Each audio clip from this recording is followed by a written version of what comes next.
Bienvenue à toutes et à tous sur Corbeau News Centrafrique. C'est Adèle Kanzoro qui vous parle depuis le studio D et aujourd'hui nous plongeons au cœur d'une affaire qui sent le soufre et l'argent brûlé.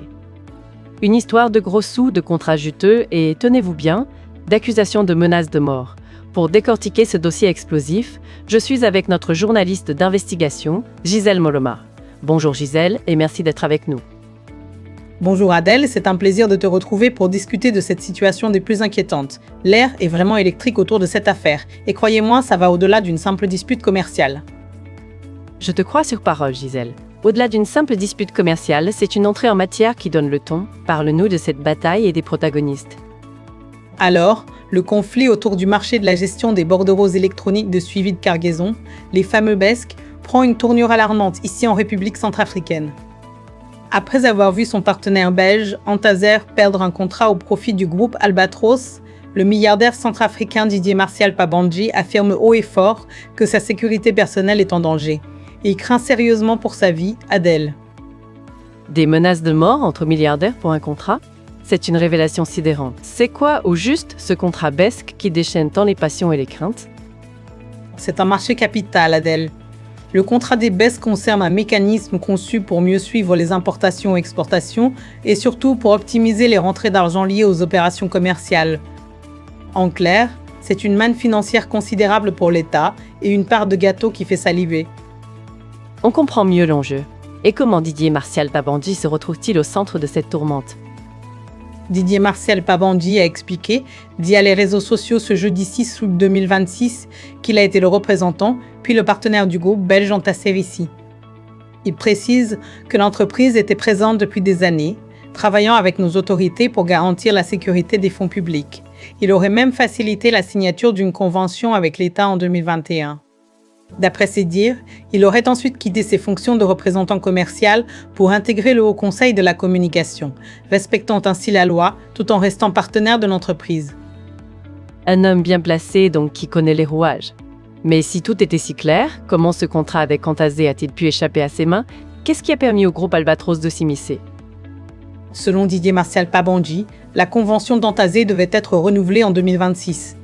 Il affirme même que le ministère des Transports avait donné son aval après une évaluation positive du Conseil centrafricain des chargeurs. Mais le 17 avril 2026, coup de théâtre, il apprend que l'État a signé un nouveau contrat, non pas avec Antazer, mais avec le groupe Albatros, dirigé par un autre poids lourd financier centrafricain, Sani Yalo. Ah, Sani Yalo, une autre figure bien connue dans les affaires du pays. Donc, une nouvelle alliance a été scellée sans crier gare. Et que s'est-il passé ensuite, Gisèle ? Didier Martial Pabandji a tenté d'apaiser les choses ? C'est ce qu'il dit Adèle. Après cette annonce, Didier Martial Pabandji a approché Sani Yalo pour trouver un arrangement, une solution pour que toutes les parties puissent poursuivre leurs activités.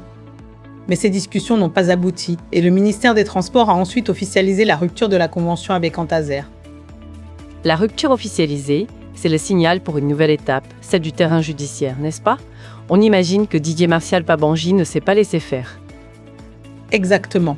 Le litige s'est déplacé devant les tribunaux. Didier Martial Pabandji a entamé des démarches auprès de la justice administrative suite à cette résiliation.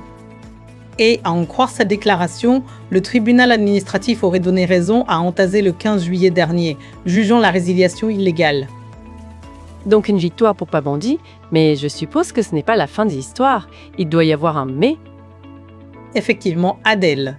Il affirme qu'un appel a été déposé très rapidement devant le Conseil d'État et une nouvelle décision a alors permis au groupe Albatros de poursuivre ses activités.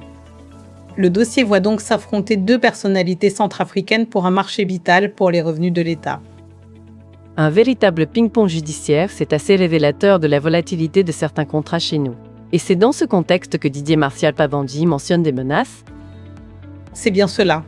Dans sa déclaration, le milliardaire affirme que sa vie personnelle a pris une mauvaise tournure depuis le début de ce conflit contractuel.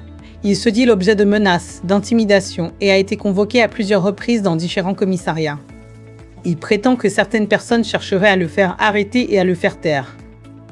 Faire taire ? C'est grave, Gisèle. Il a contacté les autorités suprêmes ? Oui, Adèle, il a officiellement informé le dictateur Faustin Archange Touadéra de ce qu'il présente comme une réelle menace pour sa sécurité. Il ne nomme personne de façon directe, mais il assure que des individus ayant tout intérêt à l'éviction d'Antazé seraient derrière ces manœuvres visant à lui nuire. Cela évoque des pratiques peu reluisantes qui ne sont pas étrangères à notre pays. Et au-delà des menaces personnelles, Didier Martial-Pabandji émet-il des critiques sur le fonctionnement général des contrats publics? Absolument.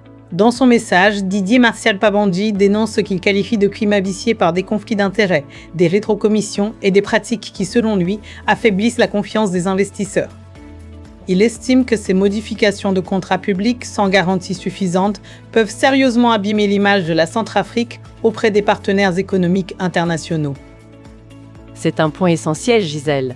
Au-delà du sort de 2 milliardaires, c'est la crédibilité économique du pays qui est en jeu. Tout à fait. Le dirigeant d'Antazé insiste sur le fait que son entreprise était en règle avec ses obligations financières envers l'État et il affirme détenir les preuves des paiements effectués au Trésor public. Ce conflit économique autour des BESC, qui a maintenant escaladé jusqu'aux menaces de sécurité pour Didier Martial-Pabandji, intensifie clairement les tensions entre les acteurs économiques centrafricains. C'est une triste illustration de la réalité des affaires en Centrafrique.